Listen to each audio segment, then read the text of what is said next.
Vamos lá. Olá, seja muito bem-vindo, muito bem-vinda a mais uma live especial da Semana do Professor Mão na Massa 2.0, onde eu estou te mostrando como despertar sua paixão por ensinar, criando aulas mais interessantes que o recreio. E nessa live especial eu vou falar sobre um tema, como a gente consegue, se é possível, ter aulas divertidas e também gerar aprendizado. Então, é um questionamento muito comum quando eu falo exatamente essa frase aqui no começo, né, de aulas mais interessantes que o recreio, de você ser um professor insubstituível, de você ser o professor preferido, inesquecível.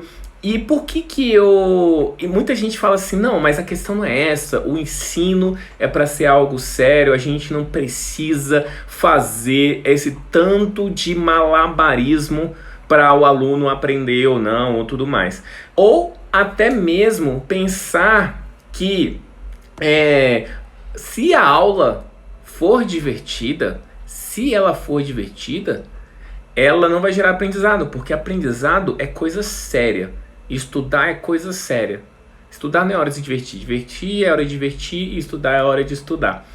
E é exatamente sobre isso que a gente vai falar hoje. Se ao trazer essas propostas mão na massa, que são divertidas, que são engajadoras, né, que os alunos se encantam, se isso seria o suficiente para gerar aprendizado. Se é capaz de gerar aprendizado e se é capaz, como esse aprendizado ocorre.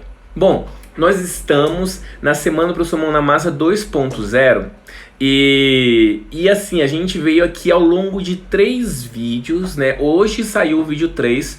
Se você ainda não ouviu o terceiro vídeo, vai lá, dá uma olhada, que ele vai sair do ar no domingo, tá? Então não perde tempo, vê lá o terceiro vídeo, onde eu respondi as principais perguntas que eu venho recebendo, né? A gente viu ali que o Mão na Massa está muito relacionado a pegar coisas do nosso dia a dia, seja de sucata eletrônica, seja de sucata tradicional, né? Para você criar coisas e criar coisas significativas para os meninos.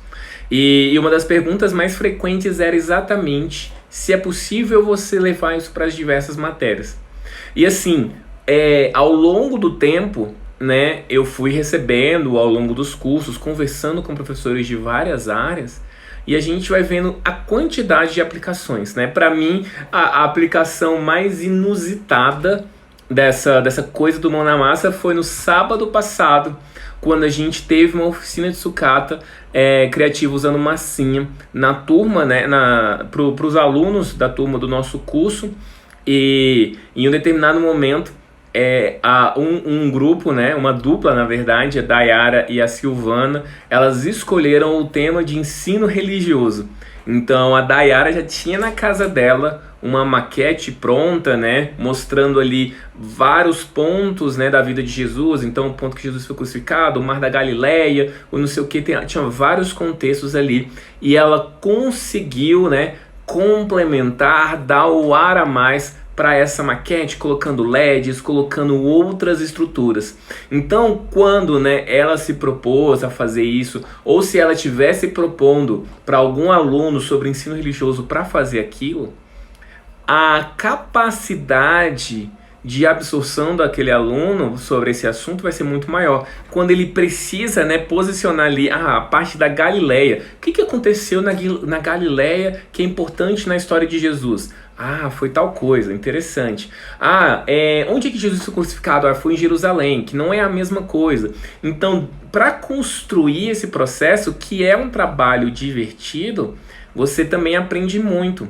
Então, geralmente, nas questões de matérias de humanidades, né, quando a gente fala de história, como eu citei esse exemplo da religião, você pega muito mão na massa para construir cenários, para construir contextos. Um outro exemplo que passou num flash rapidinho ali, na questão da geografia, por exemplo, eu vi várias pessoas colocando a questão, né, de posicionamento, de latitude, longitude.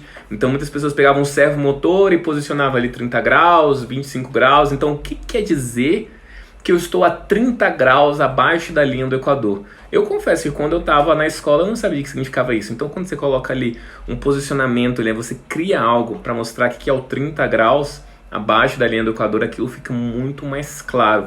Então você usa toda a ferramenta de mão na massa para criar cenários. Geralmente na parte das ciências exatas você traz coisas mais aplicativas, né? Tipo assim, você consegue trazer aplicações. Na própria parte da química, quando você está mexendo com pilha, quando está mexendo com bateria, você pode mostrar na prática como é o funcionamento daquilo, né? Poxa, por que isso aqui faz o LED acender e esse aqui não faz e tudo mais? Ou faz o motor girar ou não faz, por que massinha conduz corrente, por que tem massinha que não conduz corrente. Então tudo isso, né, são pequenas coisas que você pode falar sobre materiais, sobre os componentes, como é que eles funcionam, né? Na física eu acho que é um dos maiores, vamos dizer assim, o prato cheio para você fazer coisas, né? Porque você já está levando para o âmbito prático. E aí quando você entra nesse meio, é muito interessante porque você não fica questionando, para que isso vai servir na minha vida e tudo mais. Você já consegue criar algo. Além de joguinhos, de estruturas e também de processos onde você instiga a criatividade. Então, mão na massa, né? Essa coisa do criar, porque está muito mais relacionado a uma mentalidade, a uma forma de fazer, do que uma ferramenta específica, né? Você pode usar ferramentas, você pode usar, por exemplo, a robótica, você pode usar o Arduino, mas não é só sobre isso. É sobre também ter essa ferramenta, mas a forma como você utiliza essa ferramenta. E é muito divertido.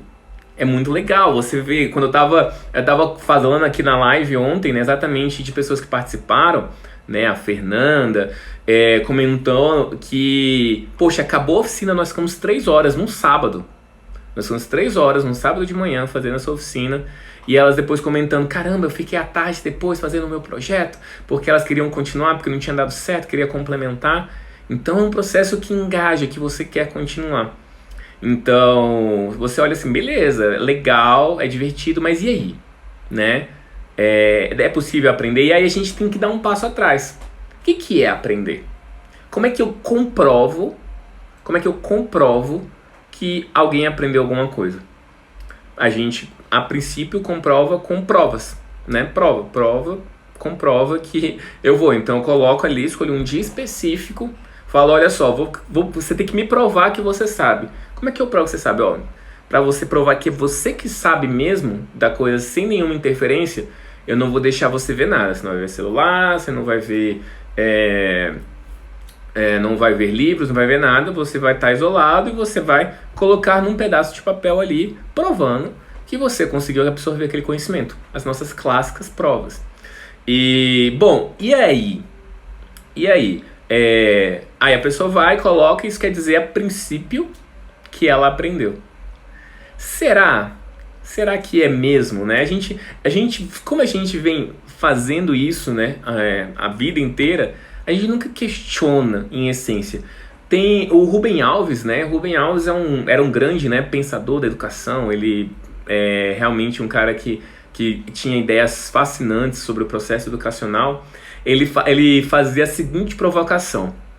O problema da prova é que, se você quer saber se a pessoa aprendeu mesmo, você não aplica a prova, sei lá, no mesmo mês ou no mesmo bimestre. Você aplica a prova 1 ano depois, garantindo que a pessoa não teve contato com a matéria. Por que ele fazia essa provocação? Poxa, se você aprendeu mesmo, você vai lembrar 1 ano depois.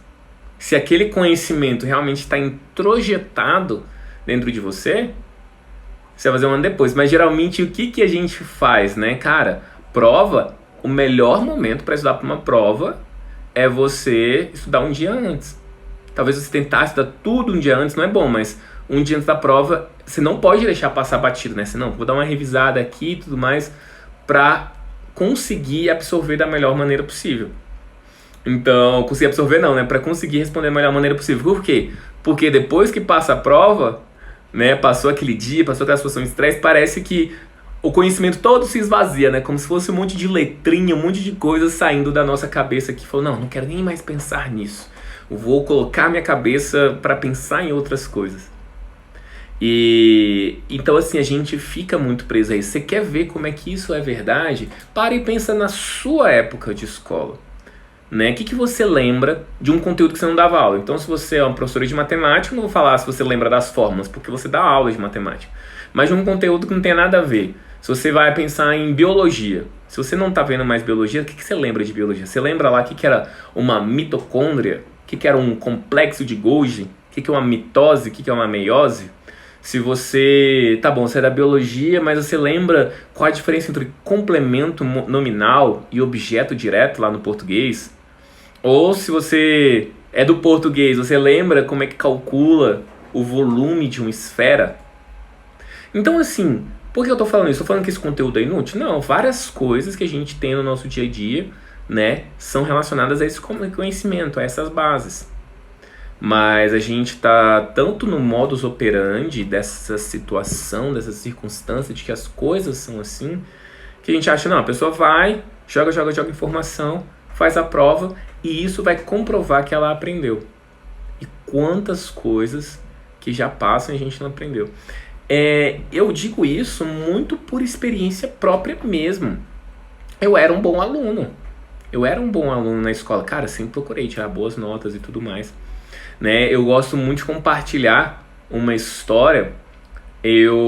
Só pra vocês terem uma ideia, né, sempre tirava notas muito boas, principalmente ali, até depois na faculdade nem tanto, né, mas até o ensino médio, era do nível assim, só pra vocês terem uma ideia, eu estudava numa escola particular, de médio porte aqui em Brasília, inclusive bem próximo de onde eu moro agora, e tirava lá minhas notas boas e tal, e aí, quando eu cheguei na oitava série, né, que agora é o 9º ano, minha mãe falou assim, você não quer fazer prova pro Colégio Militar de Brasília, né, que tem em alguns lugares, que é o Colégio do Exército, existem vários colégios militares, mas esse foi o original, por assim dizer, né, o do Exército, que é uma prova super difícil de fazer, assim, né, super concorrida e tal, é pior que muito vestibular, sem dúvidas, assim. Eu falei, não, eu quero estudar e tal.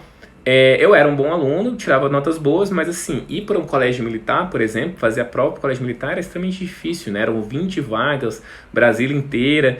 E aí eu lembro que até fui para um cursinho, tinha cursinhos para colégio, ainda existe, né? Era um cursinho bem conhecido aqui em Brasília, chamado Magister. E estudei muito e tal. Consegui uma posição, eu fui o primeiro lugar em matemática, que é uma prova super difícil. Nem sei até hoje como é que eu fui o primeiro lugar em matemática, mas eu fui. Fui o 7º lugar geral. E assim, por ter estudado tanto para essa prova, quando eu entrei no colégio, as atividades do colégio eram simples, assim, de fazer. Eu não precisava me esforçar muito para tirar boas notas. Tanto que a minha mãe, ela foi dos meus 3 anos, né, da escola, lá no Colégio Militar, a minha mãe foi uma vez na reunião de pais. Ela nunca se sentiu assim, vamos dizer assim, não é preocupada no sentido de displicente, mas assim, ela falou, tipo assim, ela tinha um nível de confiança em mim, de tal forma que ela nem se interessava em ir pra escola, porque ela sabia que estava tudo bem. E que estava tudo tranquilo, e estava mesmo. Então, assim, nesse sentido, em sentido de notas, de dificuldade, cara, muito tranquilo. E aí, quando foi terminar o 3º ano, né, aí Brasília, todo mundo faz o UNB, né, eu não passei na UNB de primeira. É curioso porque eu sempre tive muita afinidade com ciências exatas e eu tentei fazer física. Eu pensava na época que fazer física depois ia me abrir portas para eu depois escolher qualquer engenharia que eu quisesse, como eu não tinha certeza do que eu ia fazer. Eu pensei em fazer física, não passei. E aí eu fiz um semestre de cursinho e passei no semestre, aí eu fiz para engenharia mecatrônica, acabei passando. Nada a ver, né? Do nada mudou para engenharia mecatrônica, que é mais difícil de passar, e acabei passando. Então, assim, essa jornada não foi assim, nossa, foi desafiadora, mas nada traumático, né? Nada é absurdo, né? Muita gente passa por umas situações até mais desafiadoras nessa época de escola, e pra mim não foi. Mas tinha uma fala, né, da minha irmã que era muito engraçado, que ela ficava me sacaneando, assim, me zoando, que toda vez que era pra eu fazer alguma coisa trivial, tipo assim, pagar uma conta no banco, trocar uma lâmpada, sei lá, alguma coisa assim, eu ficava. Teve uma. Enfim, eu travava, não conseguia fazer, sempre tinha uma história esquisita, assim, de. E aí ela falava assim, cara, eu não consigo entender como uma pessoa tão inteligente pode ser tão burra, né? E por que ela queria dizer com isso? Ela queria dizer que. Assim, ela não queria dizer, ela queria me encher o saco porque o trabalho de irmão é ficar cutucando o outro. Mas, assim, a verdade que estava atrás da fala dela era, era assim, cara, você estuda e os problemas da vida real tu não consegue resolver. E assim, com o tempo essa ficha foi caindo, eu falei, cara, tem muita verdade nisso. Tem muita verdade nisso. Né? E de não conseguir resolver as coisas, de, sei lá, vou dizer coisas simples, se deu pau no chuveiro, como é que resolve? Né? Não sei, assim, não sabia. Mas, poxa, mas você mandasse ali resolver uma lista de exercícios sobre circuitos elétricos de física, eu sabia resolver. Então, mas e aí? Como é que essas coisas se conversam? E na verdade, essa ficha foi cair pra mim quando eu fui trabalhar, né? Então, pô, me formei em engenharia mecatrônica. Só pra vocês terem uma ideia, a mecatrônica, hoje eu não sei, né? Na UNB, ela tem uma nota de ENAD 5, né? O ENAD, nem sei se existe ainda, acho que existe. É a nota de. É tipo o Enem das faculdades, né?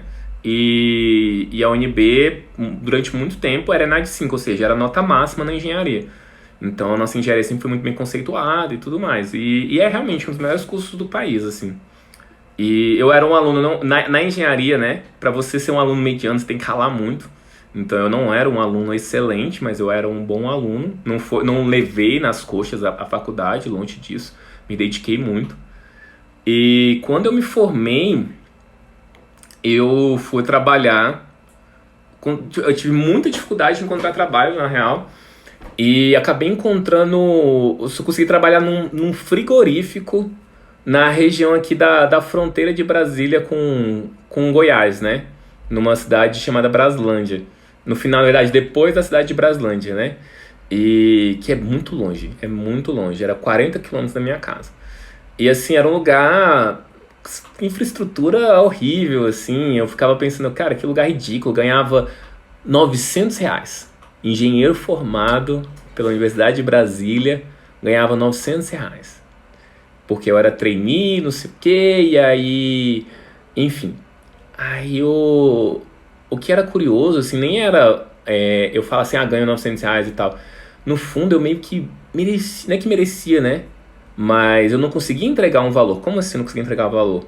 O meu maior choque, quando eu entrei lá no frigorífico, que tem várias coisas, tem uma infraestrutura do frango passar ali, e tem desde a depenagem, a tirar os órgãos, a congelamento, o frio, né? O que é um frigorífico, né? É uma geladeira gigante, né? Então, assim, é uma mega infraestrutura, assim, mesmo sendo um frigorífico, vamos dizer assim, que não era um grande frigorífico, né? E o que mais me chocava ali era que eu tava ali começando, tinham várias pessoas, né, que trabalhavam na área técnica, de mecânica, de elétrica. Muitos deles, eles tinham aprendido, não tinha, sei lá, curso do Senai, não, foi, aprendi na tora e tô resolvendo os problemas aqui. Alguns deles eram literalmente semi-analfabetos, né, não se comunicavam bem, não estudaram nem nada, eram resolvedores ali. E os caras resolviam tudo da fábrica. E eu passei 6 meses ali, eu ficava atrás deles ali, tentando entender o que estava acontecendo. O meu chefe, meu gestor, só falava isso. Ele não me deu uma função, ele falou basicamente para eu ficar atrás dos caras. E os caras ficavam trocando motor, fazia isso, fazia aquilo. E eu não tinha a menor ideia do que eles estavam fazendo. E quando dava problema na manutenção, eu não tinha a menor ideia de como resolver. Eu não sabia o que eles estavam fazendo. Eu não entendia. E aquilo foi muito chocante pra mim. Eu estudei 5 anos em uma das melhores universidades do país. E eu não consigo. E eu tô tomando chinelada aqui. Tô tomando chinelada desses caras. E eu comecei a falar, cara, o que tá acontecendo aqui? Lógico que também, né, não é uma função de engenheiro entender exatamente como eles sabem do operacional, mas me chocou muito de eu estar completamente perdido. Cara, eu estudei 5 anos, não estudei pouco. E eu fiquei pensando muito nisso. É muito comum em todas as áreas de formação as pessoas falarem assim, cara, quando eu cheguei no mercado de trabalho, professor, psicólogo, administrador, quando chegam no mercado, eles apanham. Tipo assim, você fala, cara, não é nada do que eu aprendi lá na teoria. Cara, professor é batata isso, estuda um monte de teoria da educação, Paulo Freire, não sei o que, tarará. Quando chega na sala, ele, cara, ninguém me preparou para isso aqui. É um mundo completamente desconectado. É desconectado, real. Real. Então, assim, o que é aprender? O que é aprender? O que a gente está fazendo? Tipo assim, fala, eu estudei 20 anos, eu estudei em tal lugar, eu tenho pós-graduação, mestrado, doutorado. Eu sempre fico meio assim, por quê? Com títulos, título pelo título. Porque, cara, nada te prepara mais do que o campo de batalha. Nada, nada, nada, nada. Aí talvez aquilo comece a fazer um pouco de sentido e tudo mais. Então, assim, antes de falar o que é o aprender, a gente tem que entender o que de fato a gente quer ali. E assim, quando a gente vai ver, né, o mão na massa, isso é divertido, mas eles não aprendem. Esse título, né, que eu coloquei no Instagram, né, é divertido, mas eles estão aprendendo. Eu me baseei nesse título, que é de um artigo muito bacana de um espaço em São Francisco, lá nos Estados Unidos, chamado Tinkering Studio, de um museu chamado Exploratório. Esse museu exploratório é um museu de ciências, é um museu de ciências maravilhoso, né, que existe desde a década de 60, e lá dentro tem esse estúdio interativo chamado Tinkering Studio. Eu vou facilitar a vida de todo mundo aqui. O termo tinkering, ele é muito difícil de traduzir, né? Tipo, vocês, por que é o tinker? É que nem maker, assim, é fazedor, mas parece que não é fácil de traduzir. Eu vi uma vez até algumas pessoas aqui numa conferência tentando até usar o termo tinkerar. Mas vou simplificando. O tinkering é o mão na massa. É usar essa sucata eletrônica, é usar rolo de papel higiênico, é usar papelão para fazer as coisas e criar coisas. É fazer o mão na massa. E eles têm um estúdio especial onde você só faz isso, né? Onde tem várias propostas de atividade, várias delas, inclusive, eu me baseio no próprio Tinker Studio. E eles escreveram um artigo. Por quê? Lá, por exemplo, tem uma que eles chamam de máquina de reação em cadeia de bolinha de gude. Reação em cadeia por exemplo, sabe quando você pega um monte de dominozinho e aí você coloca ele assim, aí ele vai caindo, e aí aquilo puxa uma corda, que leva não sei o que, tipo aquelas coisas de Tom e Jerry, tipo aquilo é uma reação em cadeia. Só que um bolinho de gude é fazer a bolinha de gude andar para aqueles caminhos. E aí eles têm várias atividades tipo essa. Então, às vezes chega, nem sempre só garotada não, às vezes a galera adulta também, mas chega uma garotada lá, o guri fica louco, né? Cara, que legal, super divertido. Então, assim, um museu super interativo, né? O museu geralmente está muito relacionado apenas a ver, e lá é super interativo. E aí geralmente é aqui que eles vão contando na introdução do artigo, né?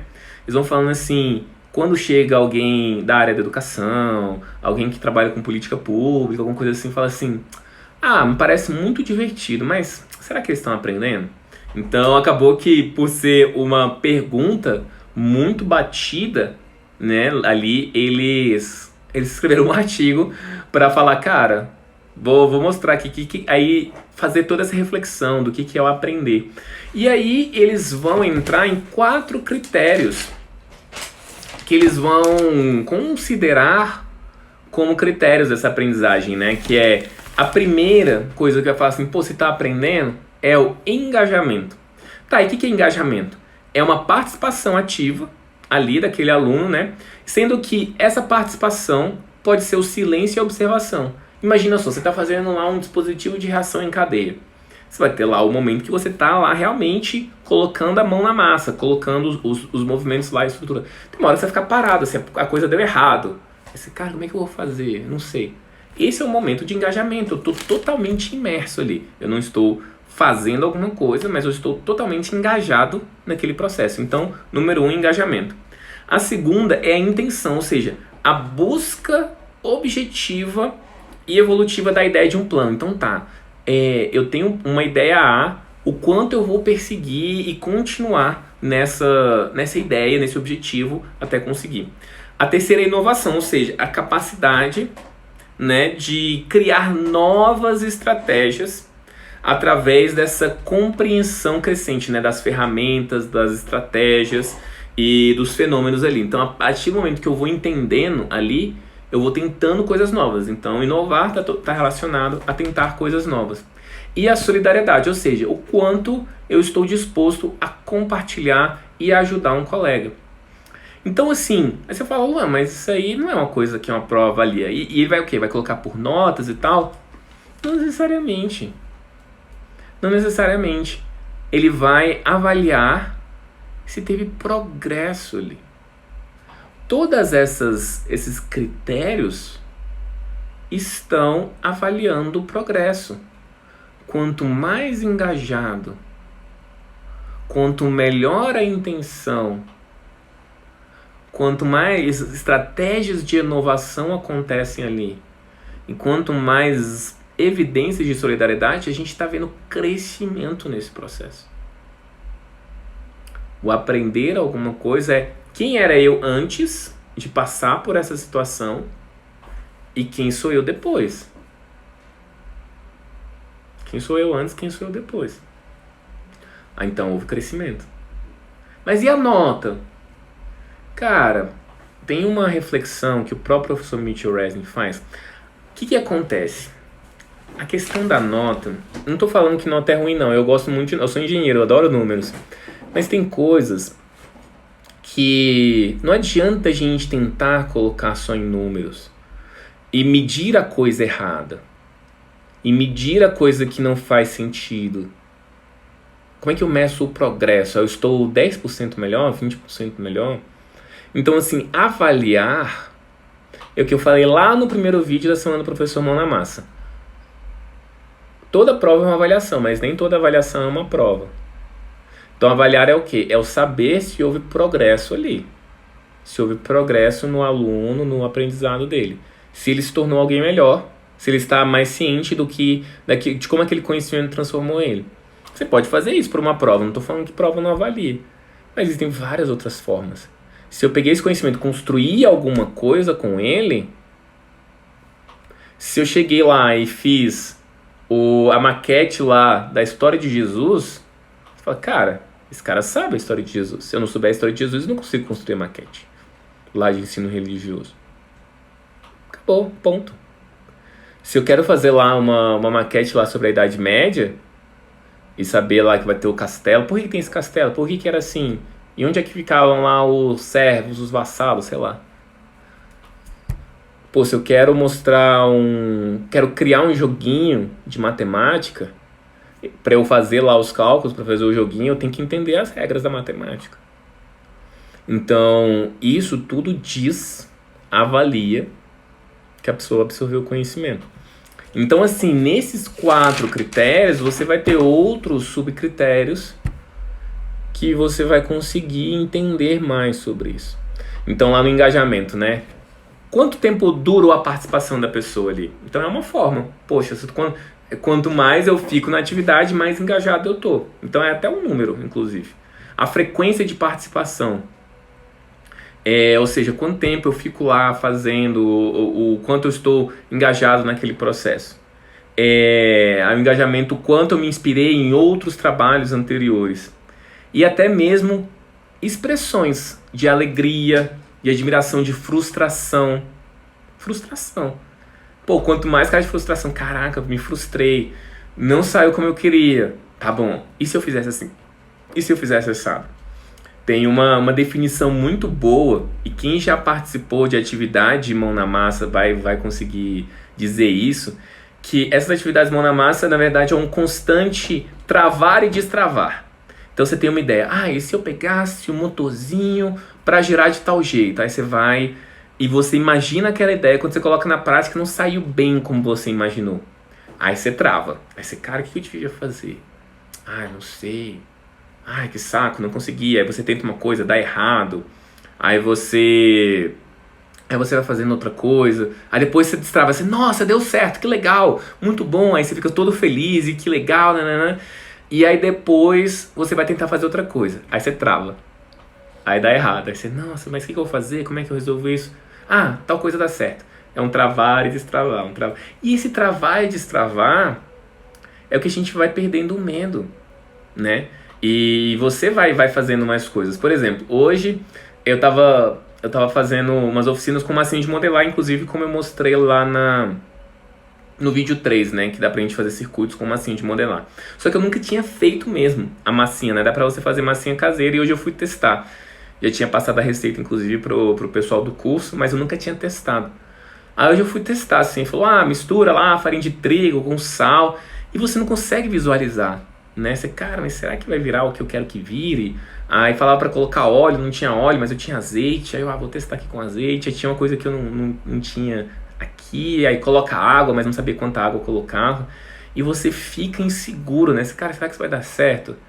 Aí tinha que colocar pra esquentar um pouco, e aí quando eu fiz a primeira vez ficou super duro, mas quanto mais vai passando o tempo, mais você vai ganhando confiança. Então, eu estava andando em um caminho incerto. O que é um caminho certo? Cara, não sei se esse negócio aqui vai queimar, não sei, será que vai ficar do jeito que eu queria?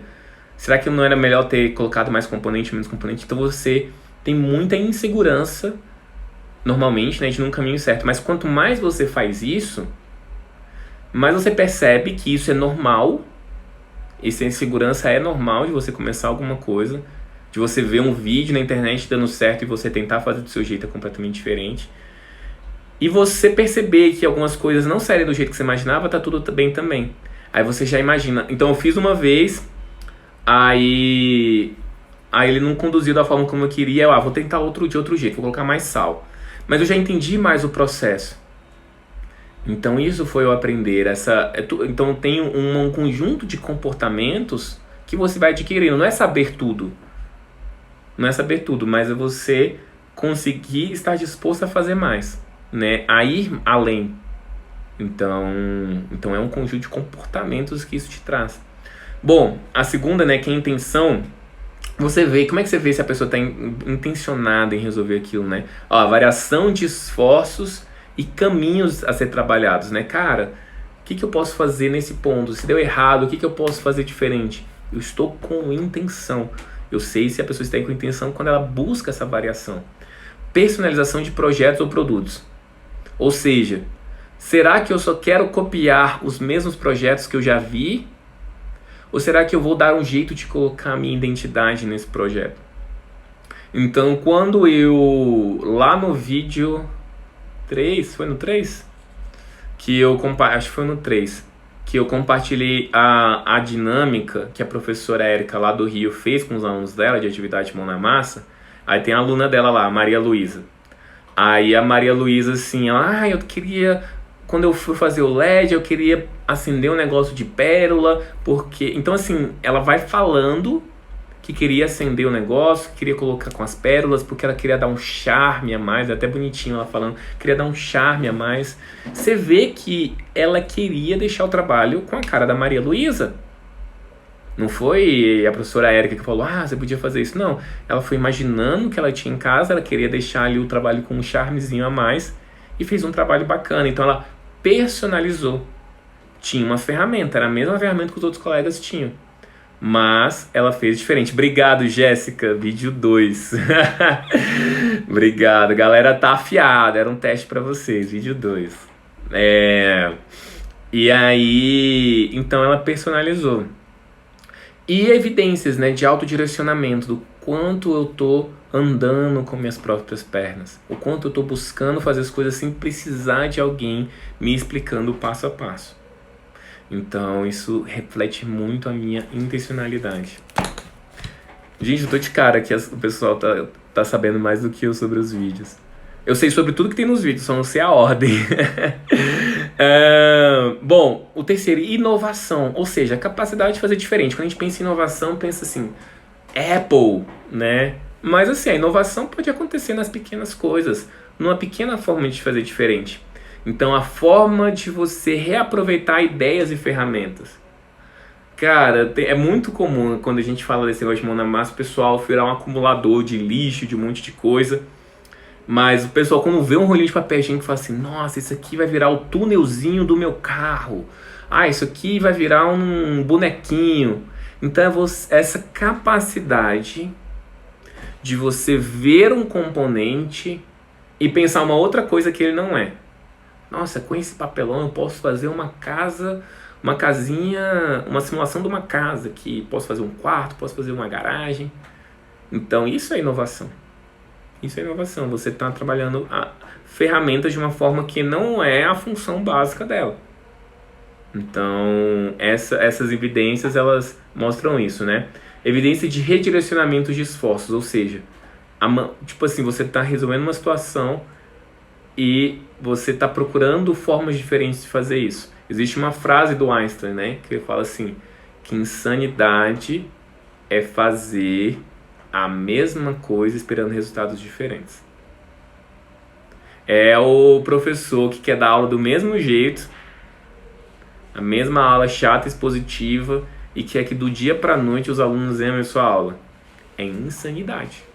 Você está fazendo a mesma coisa, você não mudou nada. Então você não inovou, né? Então quando você redireciona esforços, você está trabalhando de forma inovadora. Eficiências obtidas através de fluências crescentes com conceitos, ferramentas, ou seja, eu pego uma ferramenta e consigo trabalhar de uma forma cada vez mais refinada, de uma forma cada vez mais específica. Então tudo isso é inovação desse processo. E à medida que você consegue tornar, né, tanto os seus produtos como os seus processos mais complexos. Então, antes você fazia um carrinho lá que só mexia o motor, depois ele já anda sozinho. Pô, quer dizer que você já aprendeu nesse processo, né? Você conseguiu fazer isso. E a última, que é solidariedade. Ou seja, se a gente fosse pegar na linguagem dos 4 P's, seria alinhar o pares, né? Solidariedade seria o pares, a sua capacidade de trabalhar em conjunto. Então, assim, a sua capacidade de emprestar e adaptar ideias, ferramentas e abordagens, né? Então, você compartilha ideia com as outras pessoas. É muito curioso essa capacidade, essa postura individualista que a gente tem. Eu lembro muito claramente nas minhas aulas de robótica que os alunos ficavam separados em grupos e um aluno estava lá, sei lá, o grupo está fazendo um trabalho X e às vezes um outro grupo está meio travado ali, aí o menino ia dar aquela pescoçada no trabalho do colega, né? E os meninos se sentiam super ofendidos, assim, não, você está roubando meu trabalho, está roubando a minha ideia. Então, assim, como se fosse uma coisa eliminasse a outra, sabe? E esse crescimento não vem daí, o roubar ou não, é o compartilhar. O quanto a gente aprende mais compartilhando conhecimento, né? O conhecimento é abundante. Então, essa capacidade de solidariedade, de um ajudar o outro, né? Saber que ao ajudar o meu colega, eu não estou perdendo uma posição, muito pelo contrário, estamos crescendo juntos, a gente vai muito mais longe. E isso tem que ser trabalhado desde cedo. Senão, vira essas rivalidades que a gente encontra no nosso espaço de trabalho. De achar que toda vez que uma pessoa está indo bem, é como se fosse uma resposta inconsciente de que a gente está mal, né? Tipo assim, Esse é o princípio da inveja. Esse é o princípio da... Olha só que louco, é o princípio da inveja. O que é inveja?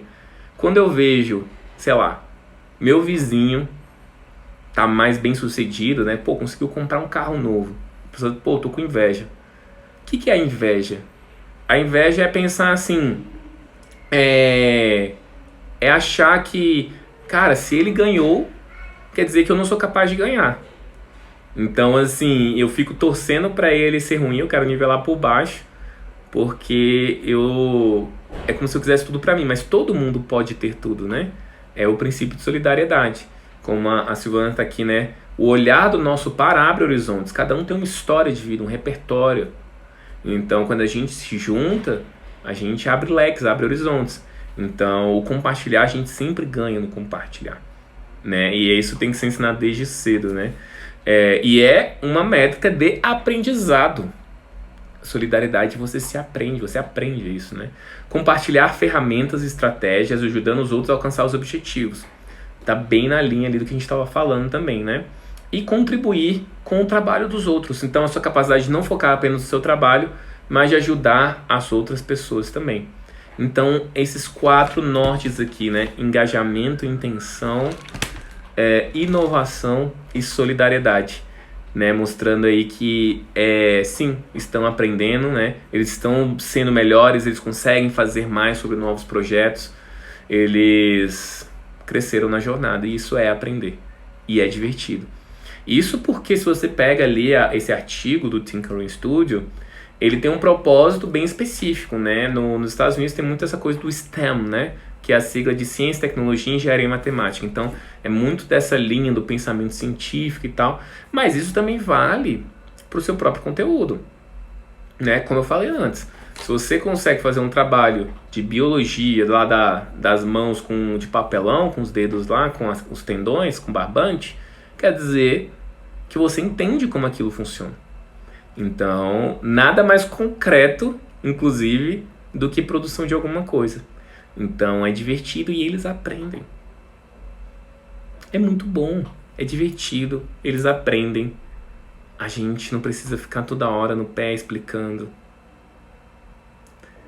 É muito louco. Quanto mais eu me aprofundo nessa parada, mais pra mim é difícil entender porque que não é tudo assim. Por que as escolas não são todas assim? Por que as experiências de aprendizagem não são todas assim? Né? É muito louco pensar, né? Aquele ditado, né? Depois que você vê, você não consegue desver. Você não consegue. Né? E às vezes é mais difícil, né, para quem não tá nessa jornada. E assim, é por isso que eu venho divulgando cada vez mais, né? Por isso que eu faço eventos como Semana da Professor Mão na Massa 2.0. E por isso que eu quero aprofundar mais nos cursos também, né?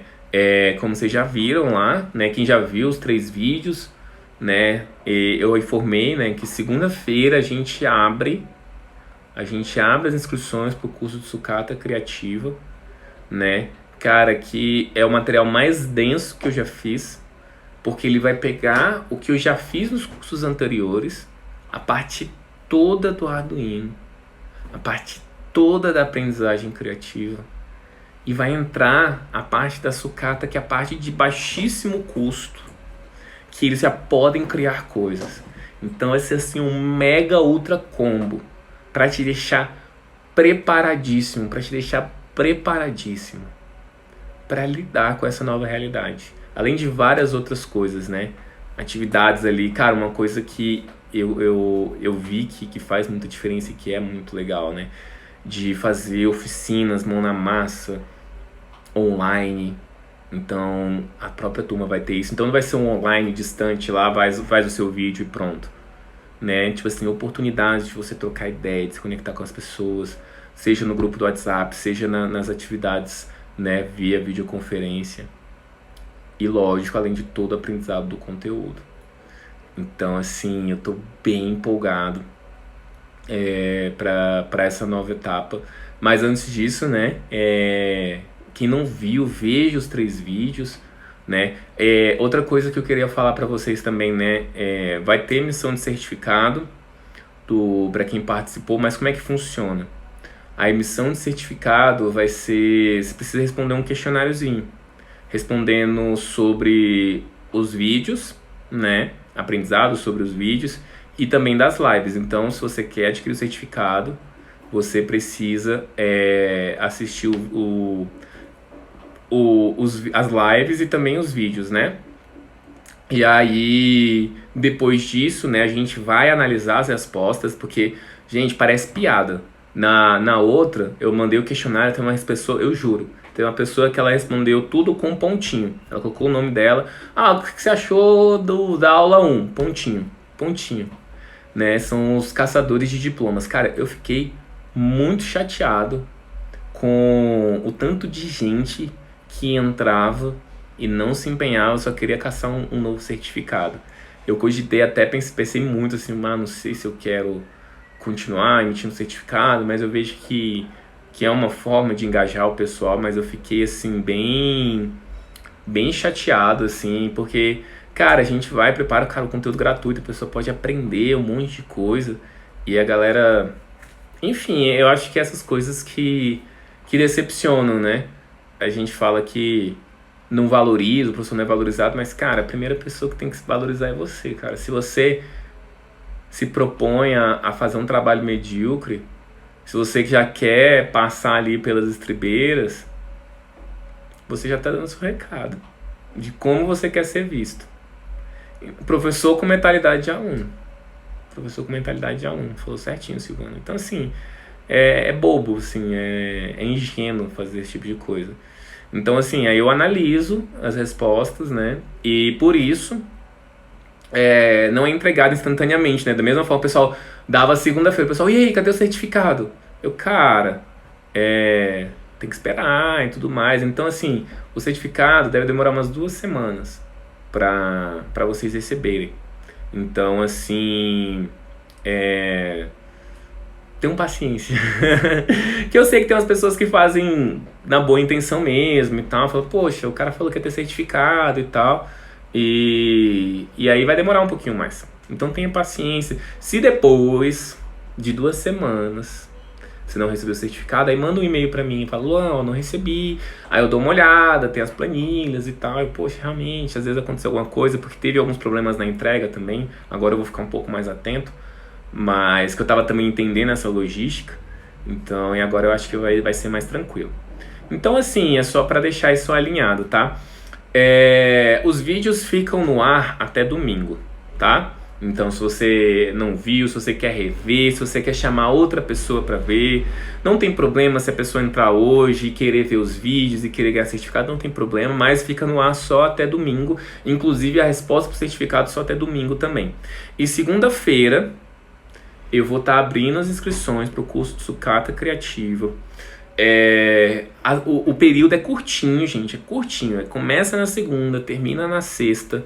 Vou lançar um vídeo onde eu vou explicar detalhadamente o que vai rolar nessa turma, né? Então, fica atento à caixa de e-mail. Muitas vezes o e-mail cai em spam, é meio doido, assim.